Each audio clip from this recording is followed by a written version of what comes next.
Pessoal, na nossa aula de ciências de hoje, a gente vai fazer uma revisão sobre o conteúdozinho animais vertebrados, tá? Na aula passada de ciências a gente revisou sobre os animais invertebrados e hoje a gente vai ficar com os vertebrados. Esse conteúdo ele está contido aí nas páginas 43, 44, 45 e 46 do livro de ciências de vocês, tá certo? Então a gente vai fazer uma revisão aqui. Vamos lá. Animais vertebrados. Os animais vertebrados, eles são semelhantes por apresentarem crânio e coluna vertebral. O crânio e a coluna vertebral, eles fazem parte do esqueleto, um conjunto de ossos responsáveis por dar sustentação ao corpo. Além disso, o esqueleto, ele protege os órgãos internos dos animais, como os pulmões e o coração. Bom, pessoal, eu sempre, desde o início, quando a gente entrou nesse assunto, eu sempre falava para vocês que eu tinha uma forma de definir os animais vertebrados e invertebrados, que é assim uma forma mais fácil da gente até decorar, lembrar, né, da gente fixar, e que eu sempre trabalhei com os meninos até menores, falando assim, que os animais vertebrados, eles são aqueles que eles possuem vértebras, ou seja, que eles possuem osso, assim como nós, seres humanos, nós somos vertebrados, pois nós temos osso, nós possuímos osso, nós possuímos vértebras. Então, pessoal, aqui como vocês viram aqui, o esqueleto, né, que é o conjunto de ossos responsáveis por dar sustentação ao corpo. E o que é que ele faz também? Ele protege os órgãos internos dos animais, assim como o pulmão e o coração. Então, pessoal, esses animais, eles têm essa semelhança, não é, da questão deles possuírem crânio, eles possuírem vértebra, coluna vertebral, esse tipo de coisa. Porém, eles são divididos em algumas, eles podem ser divididos como animais mamíferos, aves, répteis, anfíbios e peixes, tá? Eles são classificados assim dessa maneira. Os mamíferos, que são aqueles animais que apresentam uma característica em comum, a presença de glândulas mamárias, que são órgãos que é responsável pela produção de leite. Geralmente o corpo desse animal ele é coberto por pelos e protege a pele, ajuda a manter o corpo aquecido. Exemplo de mamíferos, pessoal, a baleia, os seres humanos, o macaco e o morcego. Os morcegos, pessoal, eles são os únicos exemplos de mamíferos que voam, certo? Então, todos os outros animais que voam, eles não são mamíferos, tá? Apenas o morcego. As aves. As aves, eles são animais que possuem o corpo coberto por penas, apresenta bico, um par de asas e um par de penas. Existem espécies adaptadas às diversas habitats do planeta. Esses animais, eles podem viver em ambientes terrestres ou aquáticos, assim como os mamíferos respiram pelos pulmões.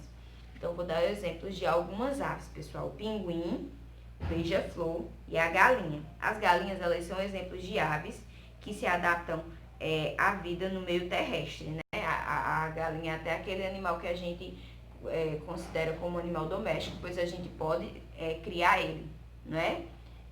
Então, o pinguim, como vocês sabem, eles são os animais que eles se adaptam naquele ambiente bem frio. Então, agora eu vou falar sobre os répteis. Os répteis, eles são animais que têm o corpo coberto por placas escamosas.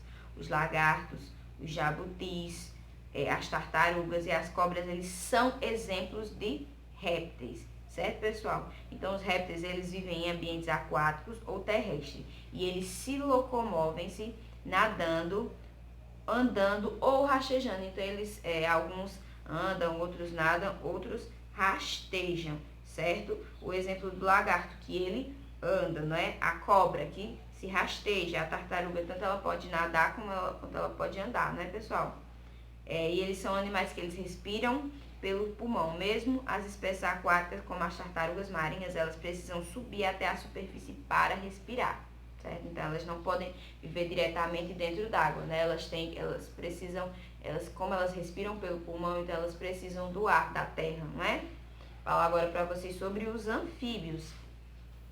Os anfíbios, pessoal, o nome anfíbio, ele significa duas vidas. Este nome foi dado porque a maioria das espécies, quando são filhotes, vivem em ambientes aquáticos e quando se tornam adultos, eles passam a viver em ambientes terrestres, certo? Então, primeiro eles vivem ali, eles quando são filhotinhos vivem lá na água, depois eles passam para o ambiente terrestre, ou seja, eles têm a capacidade de se adaptar, não é? Em outros ambientes. Então, eu vou dar o exemplo aqui da rã, da cobra, no caso a cobra cega, e da salamandra, tá, pessoal? Vou dar o exemplo agora para vocês e vou falar sobre os peixes. Os peixes, eles são animais que habitam o ambiente aquático, como os mares, rios, lagos, e conseguem se movimentar nesses ambientes com o auxílio de nadadeiras. Assim como todos os animais, os peixes eles precisam do oxigênio para viver. A maioria das espécies o extrai diretamente da água por meio de estruturas denominadas de brânquias. Vou dar o exemplo de dois peixes, a piramboia e o tubarão. Geralmente os peixes eles possuem o corpo coberto de escamas, assim como o tubarão e outras espécies de peixes, ok? Bom, pessoal, então como vocês puderam ver aqui, os animais vertebrados, eles têm as divisões, têm as suas classificações. A semelhança entre eles, né, é a presença da coluna vertebral, né, a presença do crânio, ou seja, eles têm o corpo coberto por ossos, certo? Então essa é a diferença, mas como vocês puderam ver aqui, os mamíferos são bem diferentes das aves, que são diferentes dos répteis, né, que são diferentes dos anfíbios, que são diferentes dos peixes. Eles são, assim, bem diferentes, né? Cada um tem suas características, suas particularidades. Então, pessoal, essa foi a nossa aula de ciências de hoje. Qualquer dúvida que vocês tiverem, vocês podem perguntar para a tia, ok? Então é isso, pessoal. Eu vou colocar algumas questões desse conteúdo na tarefa de casa de vocês. Tchau.